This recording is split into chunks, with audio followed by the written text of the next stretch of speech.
conduct an operation that will leave the country intact. On Citizen Voices this evening, we speak to the head of the anti-graft unit at State House, Colonel Edith Nakalema. We also have the executive director of PPDA, Mr. Benson Turamye, and Dr. Maxwell Ongetho, who is from the Office of the Auditor General. It's such a pleasure to host you, and you're welcome to this program, Citizen Voices. Our hashtag is Amplifying Citizen Voices. Thank you very much for sparing time to come and appear with us this evening. First things first, Madam Nakalema, I guess you have quite a tough assignment on your hands. But since you were appointed in 2018, how can you assess the progress, the achievements that you've made amidst, I guess, a couple of challenges? Emmanuel, thank you very much for having us here today. Our viewers, we are here to share our views on what has been described as maybe should I call it a beast called corruption, because it touches everywhere. First and foremost, I want to thank the citizens, all wananchi of the Republic of Uganda. They have given us every support by providing information about corruption. The word corruption is so wide. It touches a number of areas, starting from our homes to schools to institutions, and in every society. So from the 10th of December 2018, when His Excellency the President of the Republic of Uganda launched a State House Anti-Corruption Unit, we have been to 27 districts. Of course, we used to move before the pandemic attacked us, or attacked the whole world. And wherever we went, we were received by citizens or local people in those communities with a lot of, should I say, we were welcomed with enthusiasm. You would see that people wanted to be listened to, wanted to be attended to, and we tried, we are still doing our best to reach out to citizens. Whenever they report, we pay much attention. So back to your question, Emmanuel, that how do I assess, should I say, the journey in the fight against corruption? I want to say that we have moved some distance, and we haven't moved alone as a unit. We work closely, and we have been supported and helped by other anti-corruption agencies. For us, we came in as a coordinating, should I say, coordinating arm, because His Excellency the President tasked us to coordinate with other mandated agencies to ensure that citizens' complaints are attended to. We have so far, working together with Uganda Police, of course, the investigations that are done at the State House Anti-Corruption Unit are all led by CID, the detective police officers that are attached to the unit. So working closely with the CID and Uganda Police at large, and my greatest thanks go to the IGP and the police leadership, working also together with the PPDA here, because only the PPDA can prove the fraudulent procurement of government properties or even disposing of government resources. Also, the Auditor General, Mr. John Mwanga, and his team. I am glad we have Dr. Maxwell Ongetho here. They have supported us. So we have arraigned before courts of law a total of 296 persons And out of those, 199 are public officials who have all been interdicted and therefore are not paid fully. They are not taking taxpayers' money fully. And we so far have 39 persons convicted, and those will not serve government for the next 10 years. Again, working closely with these experienced and very respected heads of anti-corruption agencies, we have been able to recover close to 26 billion shillings as a unit, again working with, coordinating closely with the anti-corruption agencies. And a big credit goes to the office of DPP and DPP herself. The prosecutors have done commendable work. They're the ones that present evidence, so, and also go ahead to prosecute the implicated persons. The recoveries, I would even break them down. I would break down the money recovered for government from government agencies. I will start with His Excellency, the President's intervention in the COVID-19 relief food that was given to the vulnerable persons in the first, should I say, the first wave of COVID-19. 8.6 billion shillings was saved from the inflated figures, from the inflated amount by the former technical leaders or the former technical staff of the office of the Prime Minister, and they are still in court. When we intervened in the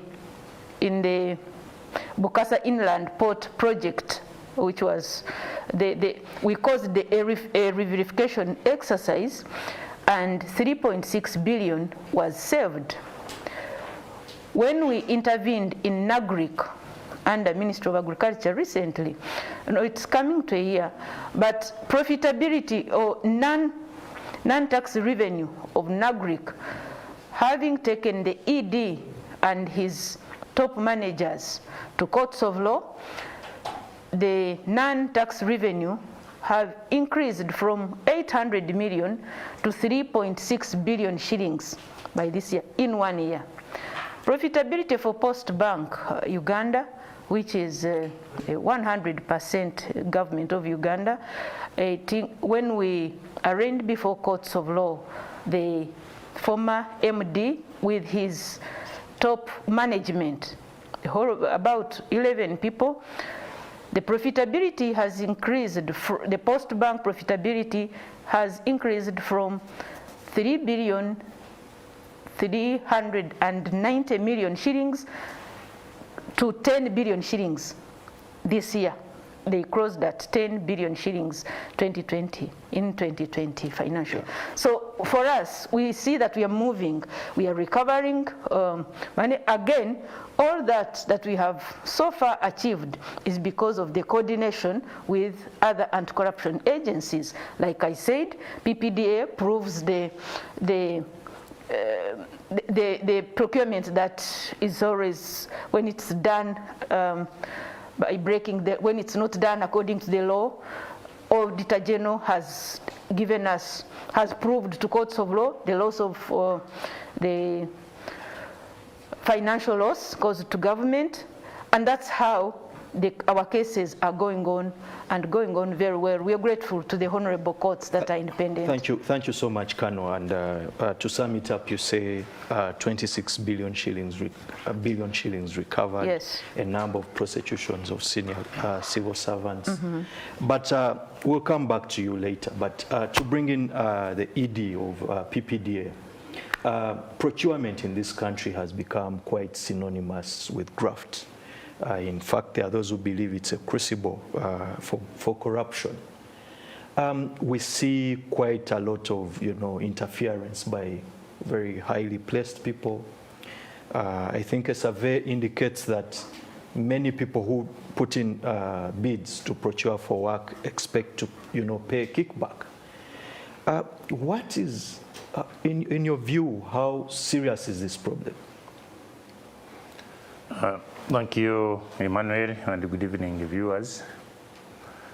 Procurement, first of all, if we are to put it in the context for our viewers to follow the discussion, is acquisition, the process of acquisition of goods, services, and works for public use.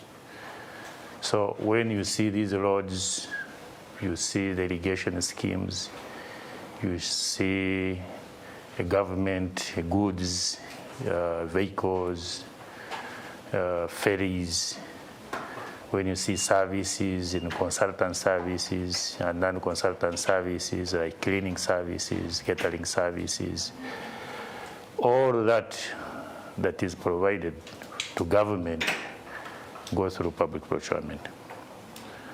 And the allocation is also quite big. Over 60% of government budget goes through public procurement. If the budget is around 44 trillion, that means 60% is around 25 trillion. So that in itself attracts a lot of attention and interest. If you are going to do business with government, then, or if you are going, actually, if you are a businessman, you are a company doing business, then there is a lot of money in government compared to what exists in public. So the graft you are talking about is, I wouldn't say is perceived, but it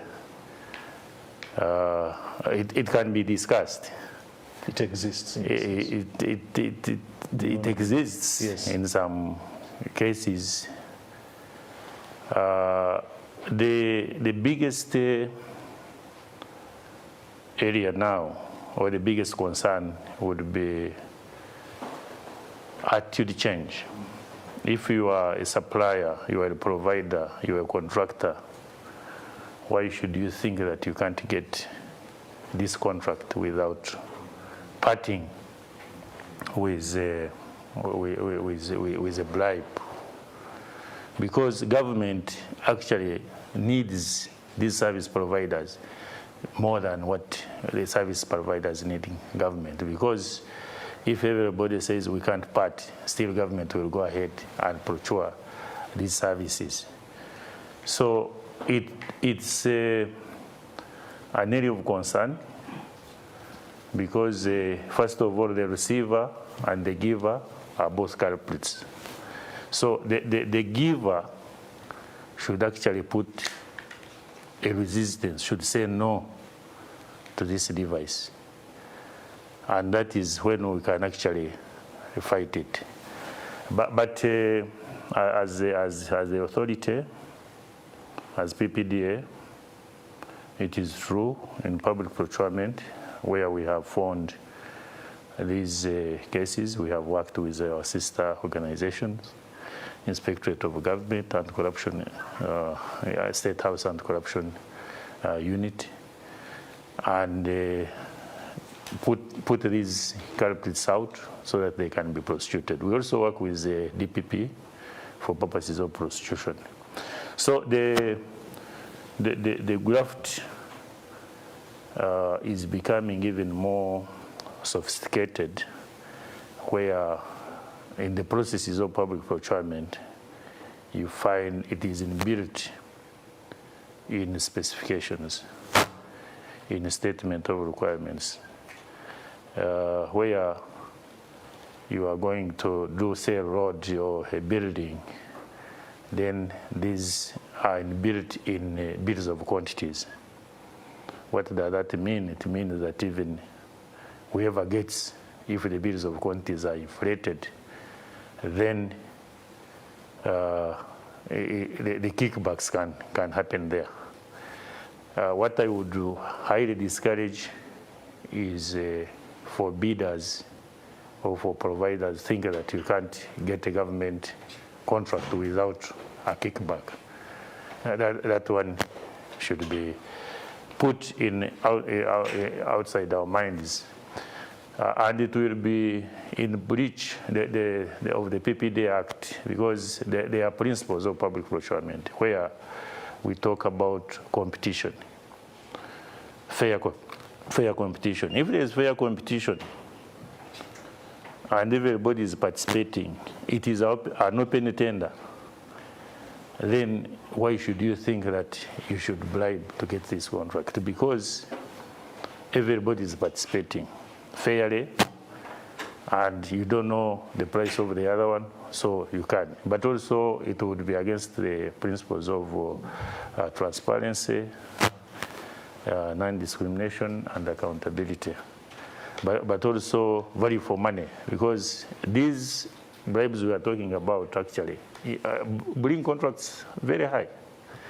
So when, as regulators, as PPDA, we are looking at establishing what you call rates, standard specifications, so that if government is going to buy a ferry, we know that ferries, these are standard specifications. If we are going to build a road, we know that a square meter of 1 cubic volume of maram or asphalt is costing this. Perhaps could that have cured the problem for Kampala Express, which is, they say, is one of the costliest roads on earth, if you had, with hindsight, if that had been done?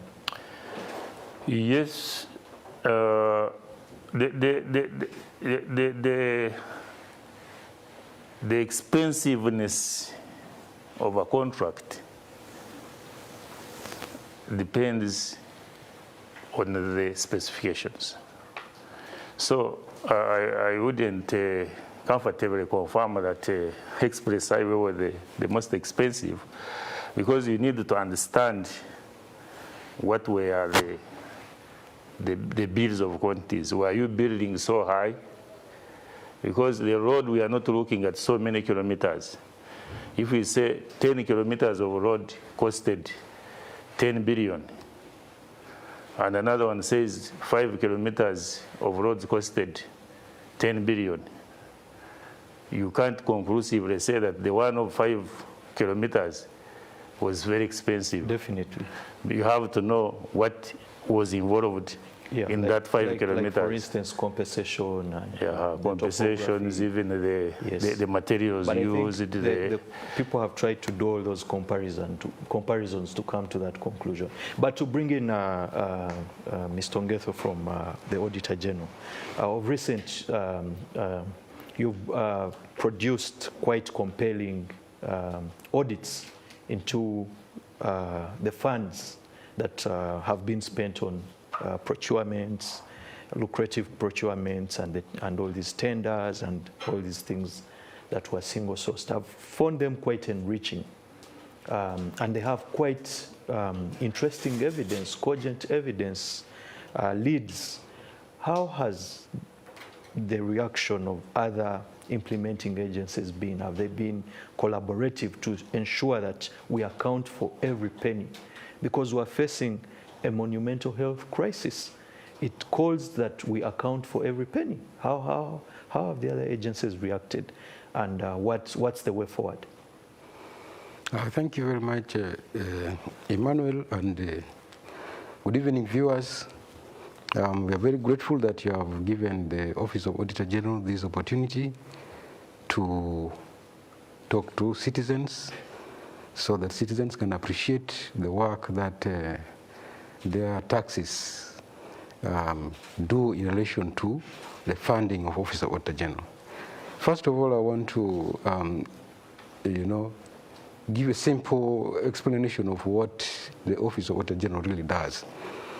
The Office of Auditor General, is an office mandated by Parliament, by the Constitution of the Republic of Uganda, to independently assess performance the implementation of government programs and establish whether those activities have been performed in accordance with accepted procedures, standards, and specifications, and that they actually satisfy the requirements of economy, efficiency, and effectiveness.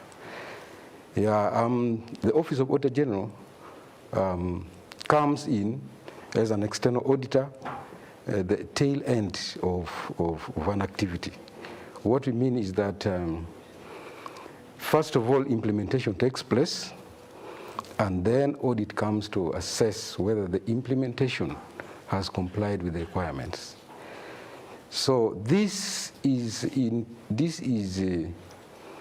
helps to bring out clearly whether those activities were done in compliance with what I had already specified, and that helps to hold those who implemented accountable, either for doing the work in accordance with the specifications and as the law requires, or having erred, and therefore that is what now helps other institutions of government, especially the anti-corruption agencies, the oversight bodies, to pick it up from there and follow up.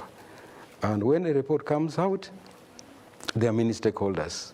The oversight body in the parliament, also sits to evaluate, to assess those who are involved in the implementation and seek explanations on matters that, which was not satisfactory. They also appreciate where work has been done well, and other institutions like, for example, the State House Anti-Corruption Unit also uses the report as an information to begin to find out whether they can take it further. So how can they ably use the reports that you've on the COVID funds? The report of the Auditor General, when it comes out, it follows a process. But the moment the report is it is made public, that is received by the Parliament and tabled, it becomes a public document. Now, when it's a public document, it now means other agencies with various responsibilities can now utilize the report. While Parliament can proceed with the process of calling to question the implementers to answer for whatever they have done, other agencies can use that report to initiate their investigations. Like the IGG can pick it up if there are indications of corruption, abuse of office. They can use that report to initiate further investigation. The same thing can be done, a similar thing can be done by the CIID. A similar investigation can be picked up by a State House Anti-Corruption Unit, which they have done many times. And even citizens themselves can pick it up and ask questions. So I would say that our report has significantly opened the eyes of various entities to now initiate their appropriate action on the services that are provided, whether provided in accordance with the acceptable procedures or not.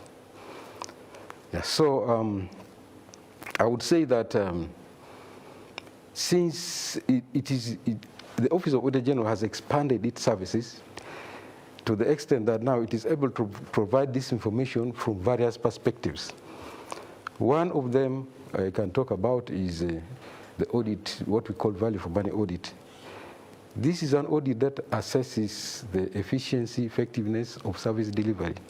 And of course, you have, Emmanuel, you have seen from our published reports that a number of issues arise out of those. 87 billion shillings for masks, and we give 54 billion shillings for relief, food relief. Quite a strange contrast. Yeah. And have we done that audit to satisfy to see that actually these masks were provided. We've seen in your very reports contracts where suppliers were paid and contracts paid 2 months after. We've seen situations of influence peddling. These are the things that should be followed. These are very good leads. And I'm happy that, if a matter, facts establish, when you know the actual facts, that is already a step ahead towards solving the problem. Now, with the audit reports bringing out this matter, now it now creates a ground that enables other agencies to pick it up. And for us, we are an organization that are mandated to report. Now, when the report comes out, the various agencies are supposed to pick it up from there. Thank you for that. Yes. To bring in Kano, you described corruption as the beast. And to slay this beast is no simple joke. It has, I guess, it mutates in various forms. Now that you have these very interesting COVID audit reports from the Office of the Auditor General, and we've seen in the past you've taken on, for instance, the highly placed officers in the Office of the Prime Minister who are interdicted in regard to the supply of food relief in the during the first lockdown. Has this been of interest to you? Do you see some quite good leads to investigate? Yes. There are a number of issues to be investigated, and we will not keep a closed eye on it. We will definitely pick up some serious concerns in the Auditor General's report and follow them up. I would like to remind our viewers that the IGG remains the lead agency in the fight against corruption. And so now that His Excellency appointed a substantive IGG, we are looking forward to a rejuvenated fight against corruption, because if I may be very sincere to our viewers, the State House Anti-Corruption Unit is already overwhelmed with so many complaints from all over the country. Yet we are a small, agile unit that was established by His Excellency the President to serve or to work as a quick response to the outcry of the citizens, and to coordinate with other agencies such that citizens' concerns or problems are attended to. So back to the issue of Auditor General's report in the COVID-19 funds. Am I right if I call them COVID-19 yes, funds, please. or funds allocated that's fine. to COVID-19, to the fight against COVID-19? We will coordinate with the IGG to ensure that the concerns raised are attended to. Those we can conclusively follow up, we shall still do. I promise that we will not keep a closed eye. We will work with other agencies. We already attended to some issues in regard of the crisis caused by COVID-19 pandemic. We attended to the stranded students. You saw us in the park. I called upon yes. the Ministry of Works officials, and we went with the Commissioner of Transport, and Uganda Police was well represented by the then or the former KMP commander, Commissioner Moses Kafero. And when we were in the park, the Deputy IGP called in, and you saw us organizing transport. I personally led the coordination of government agencies again, because we called upon a number of government agencies, including universities like Makerere, Uganda Wildlife Authority, Ministry of Works, and they provided 29 buses, and Uganda Police provided 7 buses and 17 lorries that were covered and with seats, and all our children went home. So to us, that was a quick response, and that is our mandate also, to respond to the outcry. So and we also intervened in the when there was so much outcry about exorbitant charges in private hospitals, you saw us convening a meeting, and we requested those private hospital managers and proprietors to consider the situation that is not right to make abnormal profits. So we have not been quiet. We are still following up on a number of issues, and as I said, we will not keep a closed eye on the issues raised by the Auditor General's office. Usually the president often believes, sometimes when he's appointing, especially army officers, that he believes that they have the knack to fight, because they fought at the perhaps treacherous battlefront. They can take on all these kind of monumental challenges. And in Uganda, there's been that, prism within to look at Graft, that it's so easy to target what Justice John Bosco Katusi called the mukene, the silverfish, the small people, and leave out the big fish. When you are appointed, there was this belief that you were going to take on the big fish, the untouchables. I know that your office cannot do this single-handedly. It needs the other agencies, police, IGG. We now have a substantive IGG appointed. Are you going to take on the big fish? Emmanuel, we have been taking on everybody reported, including the so-called big fish. My view remains that there is no small thief. Anyone who has stolen anything is a thief, whether big or small. But coming back or coming straight to your concern, which is a genuine concern, and indeed it has been in the public, and I wonder why many people believe or think that we are only running after junior officers or should I call them local or what? We have touched high-level officials.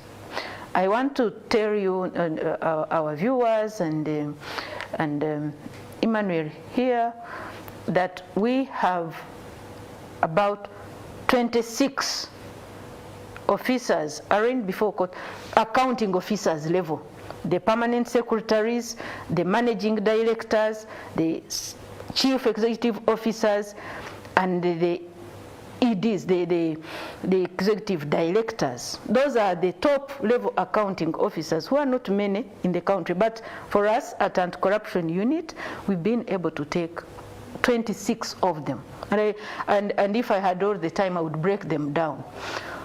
You remember we have the permanent secretary, now retired, the former of the OPM. Yes. We have the secretaries of commissions who are, of course, at permanent secretary level, the secretary of Human Rights Commission, the secretary of Equal Opportunities Commission, the secretary of Soroti University, also the Vice Chancellor, Soroti University.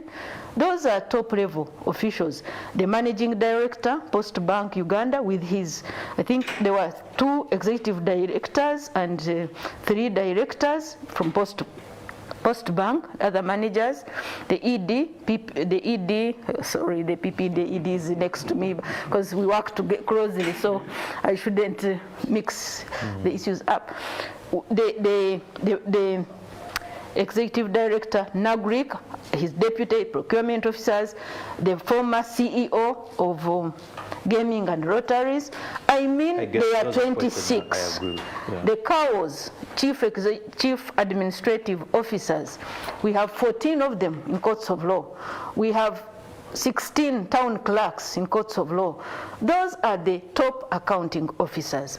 The issue remains that the top officials in government are not very many, but one top official comes with very many junior officers.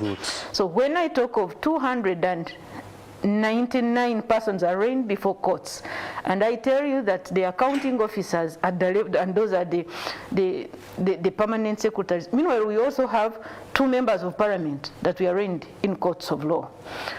So we have touched the so-called big fish. We have touched everyone.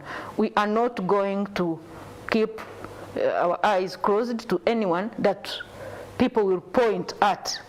As long as the citizens remain, if they cooperate and report and help us to follow up the issues by showing us exactly what the problem is, the what, the where, the how, we will have this fight against corruption move forward, because we can only win when we work together.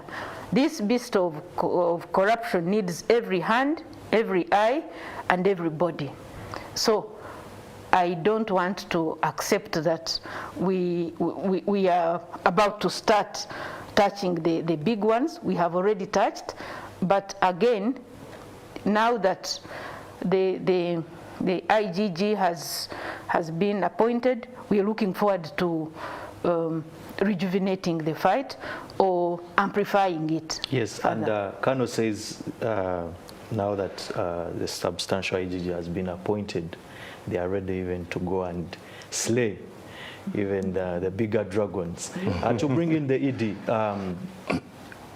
the question of conflict of interest is quite important in the area of procurement. And there are concerns that our laws and regulations are quite feeble in that area, and it's not clearly, the ambit are not clearly defined. Do you think it's a matter of concern? And then 2, you've started an online system. Do you think it's going to help in terms of efficiency and eliminating graft? Okay, thank you again, Emmanuel.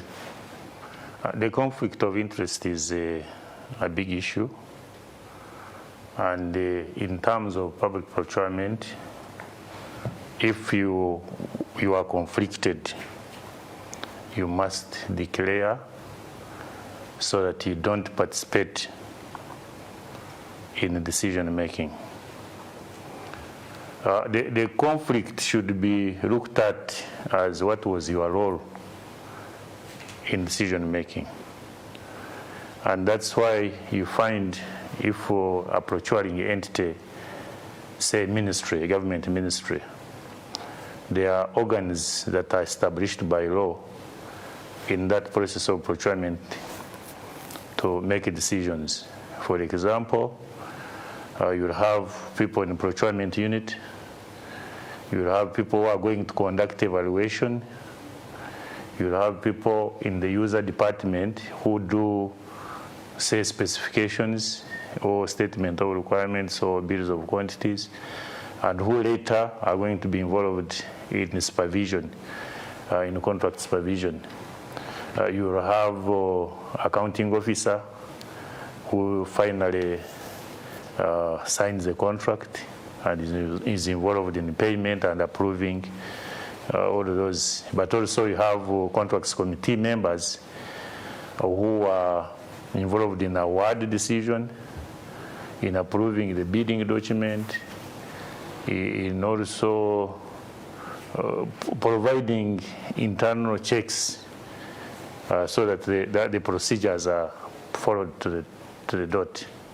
So any of those members, if has a farm or a company or whatever, or his relative, a wife, a daughter, a child, then that will tantamount to conflict if that relative is participating. Perhaps, just sorry to interrupt you, perhaps do you think, in your view, one of the other methods to manage this problem is, for instance, to outrightly have a law that, for instance, says a minister's relative shouldn't take advantage of a lucrative tender because of the influence that a minister exerts.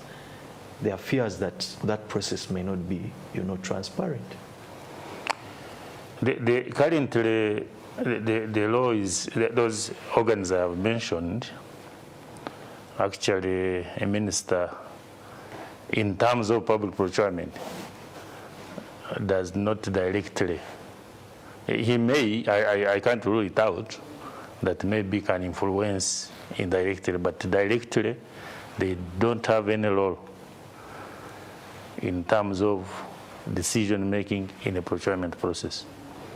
So if the current provisions of the law in terms of conflict are those who are related to those organs I have talked about, could be a wife of the chairman of contracts committee or a child, where the chairman is going to make a decision. If that is established, then that will be very wrong. But if he has, if his wife is participating, say, in a ministry, in another ministry, that one doesn't seem to tantamount to conflict, because in the other ministry, they are not involved in that decision making. There could be side calls and talk to their colleagues in the profession, but you do not touch it as being conflicted, because they were not involved in that process of decision making. Excuse me. In terms of the electronic government procurement, the online procurement, is another good reform that is coming to the procurement platform, because what are we talking about? Currently, we have been using the manual system. Manual system involving huge documents. You have put a tender out, you have issued a bidding document, it is huge, so many pages, some of them are even more than 500 pages. And people are submitting bids, so huge bids, so many volumes. So here, these manual processes which can be manipulated are going to move out, to go away because of automation. Automation or online procurement or electronic government procurement that has been introduced will require that everything is online. First of all, the providers or the government, those who are going to participate in government tenders are being registered now. So, meaning that to participate in any government tender, you must be registered. And the beauty with that is that you will always get notification. When there is an opportunity in a UNRWA or KCCA or Ministry of Water and Environment, you will get a notification. In the first place, actually, you will access the procurement plan of that entity, so that you can know this entity, this financial year, their budget for procurement is this, and these are lined up procurements for the whole year, so that you can plan where to go. Should I concentrate in procurements in Ministry of Water, or in Ministry of Works, or in KCCA? And that procurement plan also provides for estimated values of those procurements. So it will enable these providers actually to plan where their competitive advantage is for purposes of bidding. But in terms of efficiencies, and that is actually what the public, what the citizens have been crying for. Yes, the president is saying that he wants even to see that in terms of efficiency. the Health Ministry and Ministry of Education through the Army take up some of these contracts as so that we don't have delays? Yes, and that has been the outcry. How do we achieve efficiency? And that automation will give us efficiency. It will give us high levels of competition because everybody who is registered will see that opportunity. It will reduce government transactional costs because now running around, printing, producing all these volumes of work, contracts committees sitting and they get allowance because now even the evaluation will be, I will be home and evaluating. So the transactions will reduce. Talking about what you have mentioned, yes, it will achieve efficiency. And actually, the framework, the legal framework provides on how that can be achieved or effected because we have a regulation of what we call force account. But doesn't that go against the spirit of free enterprise? There are many opportunities in this country. Okay. And these opportunities can't be exhausted in one. If we are talking about 2 ministries, how many ministries? We have more than 385 procuring and disposing entities. And the budget is so huge. Mr. Ongetho, to bring you in, you usually produce annual reports actually, which you table before Parliament, oversight committees like the Public Accounts Committee. But there's been a concern that sometimes what you produce is quite retrospective and the damage has already been done. You're saying billions of shillings have been siphoned and it's a 2017 audit and this is 2021. And the people who have, taken this money have, spent it and you stop at that process where you expect Public Accounts Committee to investigate and bring the report to the plenary, which is fully debated, and maybe the other agencies like CID and IGG can take on the role of prosecution. Isn't this a bit frustrating that sometimes you produce a lot of this work with quite incriminating evidence and sometimes nothing comes out of it? Emmanuel, I think I want to explain maybe this aspect again in relation to audit. Office of Auditor General is an external auditor. Now, external audit is an audit which truly comes at the tail end of an exercise. But as I had explained earlier, that audit is an assessment of performance. So it means that you need to give an opportunity for performance so that you can assess the performance. I can illustrate it easily, maybe in the usual language, that if you are present in the kitchen, involved in, saying now, spouse, put this salt or enter this water, you cannot go to again on the table and start complaining that this food is not nice. You have been part of it. But the best thing is to allow this person to finish the cooking, and then you can assess, yes, this thing is okay or not. But now, what purpose does this, what I would call postmortem serve? First of all, it gives opportunity to assess the performance of the person. It gives the person to first work, and then you can assess. Then from that assessment, you are able to now tell whether somebody has done the thing rightly or not rightly. And as we said earlier also, that postmortem, I can even compare it with the medical. You can't do postmortem on somebody who is still alive. You need to give room to But also what we know is that there is already existing arrangements that can allow any maybe siphoning of funds on a day-to-day basis to be countered. Like we have what we call internal audit functions. I think you're aware of this. Yes. Internal audit functions are part of the organization, so though they report at the highest level, they provide a day-to-day an assessment which can be used.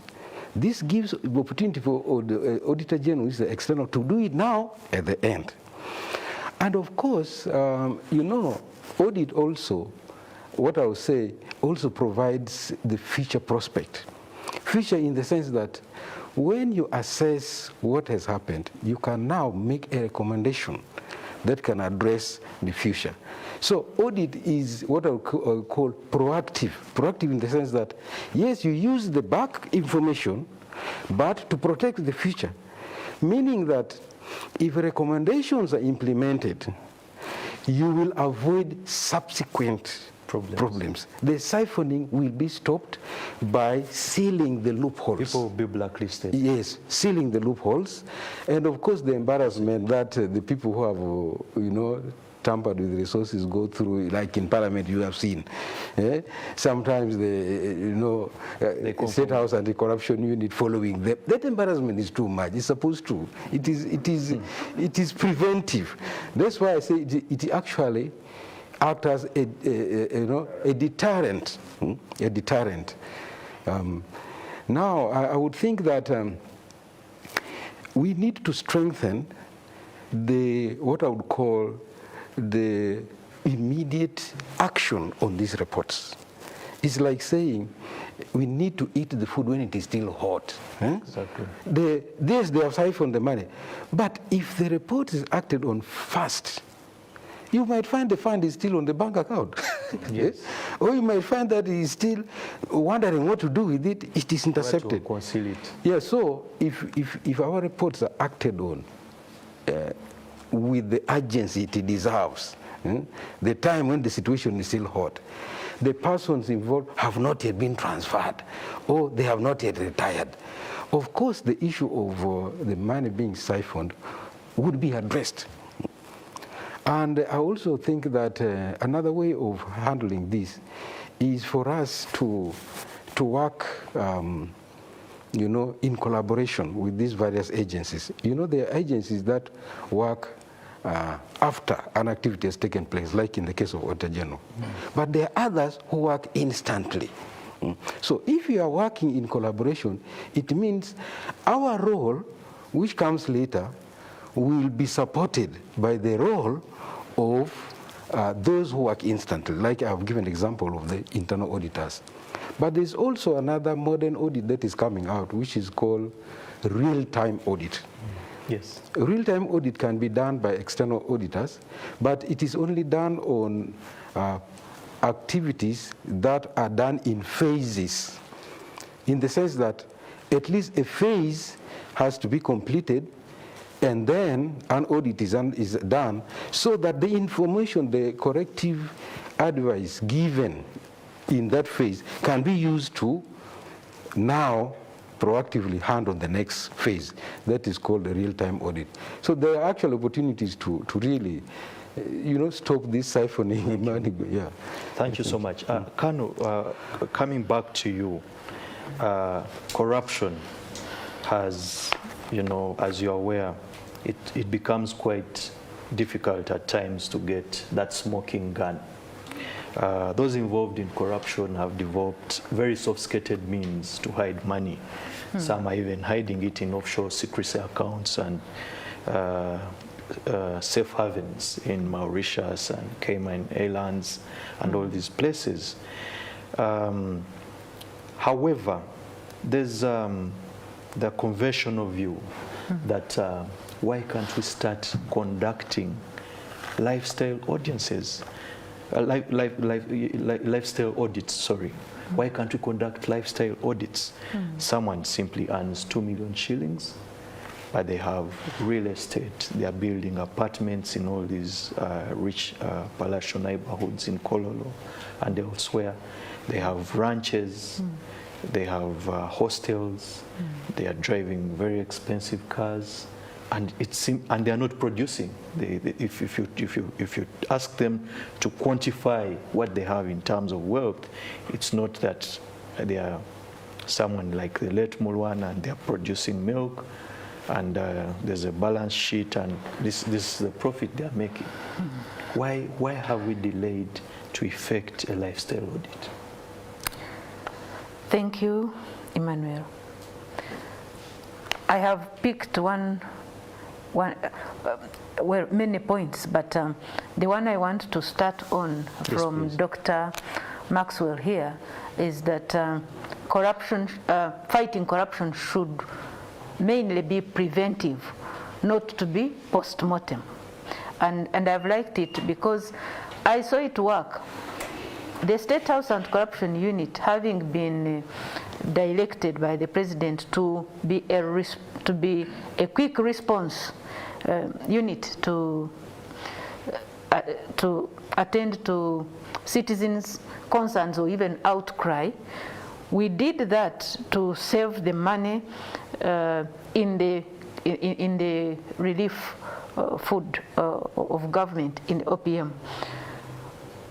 It was a directive from the President that we quickly check what prices were on the open market. And when we did that, quickly had people who were involved out of office. That's how we managed to save the money before it was paid, because when we started the investigation, we proved that the prices on the market, on the open market, were still lower than what had been what had been given out to the suppliers. Then the prices reduced immediately. That's how we made the saving. Government didn't lose that money. So the fight against corruption should be more of preventive, other than taking people to court when it may not be easy to recover what they have already stolen and maybe taken outside the country, which is hard to bring back or recover. As you're putting it, that some people are opening accounts or have their wealth hidden in other countries by draining our own economy. It is sad. We really want to focus on awareness, and we can only achieve that when everybody joins the fight against corruption. You have asked about the lifestyle audits. I agree with them as a person. I wish we would have that. But again, the lifestyle audit can be supported by neighborhood watch. Yes. If people people you live with, those in your neighborhood or in my neighborhood, can keep watching. I have lived in Mbarwa Namugongo since I was a lieutenant. When I got married to my husband, Lieutenant Colonel Jimmy Asizwa, whose name you normally don't put. I am Edith Nakalema Asizwa, but the Asizwa is always cut off and you keep Nakalema. Anyway, but we have lived in our house since 2004 when we were lieutenants, and we are still there. And we are happy. So if my neighbors will get up one day and find me in a 4-storied house in 2 months, they should be concerned. Where has Nakalema gotten these billions of shillings? So I want to appeal to the public that before government looks at, because I don't pass laws, we need to appeal to our parliament to strengthen the lives, or to pass a bill and maybe later make a law support the lifestyle audit. But neighborhood watch is more important, because that doesn't need to go through parliament. It needs us to watch one another, be each other's keeper, and ensure that we check each other. I agree with you entirely. Yes. To bring you in, I wanted to supplement. Edie, yes, as we wrap this up in one minute or so, you can talk about that and also talk about procurement in infrastructure, which is quite a sticky issue, within a minute and a half. The IG, Inspectorate of Government, they have a norm of leadership code. Every 2 years, at certain level of seniority of all public officers, including parliamentarians, declare assets. So the there is need also to strengthen that area in terms of analysis of these assets that we declare every 2 years. So otherwise it becomes a ritual if you don't use, someone simply declares and there's no follow-up. Yes. The infrastructure procurement is an interesting one, and we are looking currently about strengthening the regulations concerning complex, strategic projects of government. So it is clear, because the law initially had not anticipated, say, pre-contract financing or contract facilitated financing. You'll find a contractor who will go to China or UK, finance, investment bank, and gets resources and implements this infrastructure. So that can't go through this normal procurement process that we use, where you say you invite the bidders, then they submit bids, you evaluate them, because people here are looking for the money, and they need to be guaranteed that this money that has been brought eventually will be paid by government. Thank you. To bring you in, just to wrap this up as we've come towards the end, the area of classified expenditure is quite an area of concern. There are people who believe that sometimes it's a conduit to take money without giving accountability for it. I know you have some kind of framework, but how can we improve the transparency? In the last supplementary, I think about 1.45 trillion shillings went towards supplementary, specifically defense and state house. First of all, I think there's no public fund in this country which is not audited. Classified account is properly audited, and it is discussed in Parliament. Maybe the only thing that people might feel like it is not transparent is that it is discussed, what I would call, in an environment that does not expose the matters being discussed because of the nature. I can illustrate this. Emmanuel, we all have bedrooms, don't we? Now, the information for the bedroom that you cannot discuss in the sitting room. So, even if the matter of the bedroom is to be discussed, they will select some elders and use it. All other people will be chased away. Does that mean there is no transparency in the matters of it? It is. So, classified information is audited, discussed, and discussed in a manner similar to what I've explained here, like the bedroom matter. Perhaps. So there is no worry. All these are discussed, and Parliament that we trust is the one that handles. And this is done all over the country, all over the world. So there's no worry there. Thank you very much, Mr. Ongetho. Thank you, dear viewers who are coming to the end of this program. You've been watching Citizen Voices, and we've had a very distinguished panel, including the head of anti-corruption unit at State House, Colonel Edith Nakalema, the ED PPDA, Mr. Turamye, and Mr. Ongetho from the Auditor General's Office, who is in charge of technical services. Our hashtag, once again, is Amplifying Citizen Voices. Have a good evening. I've been your host, Emmanuel Mutaiziwa, at Kampala Serena Conference Center. Have a great evening. Cheers.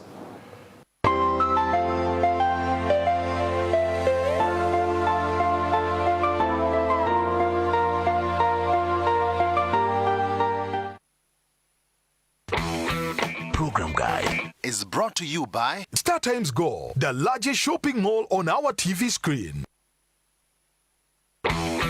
Program Guide.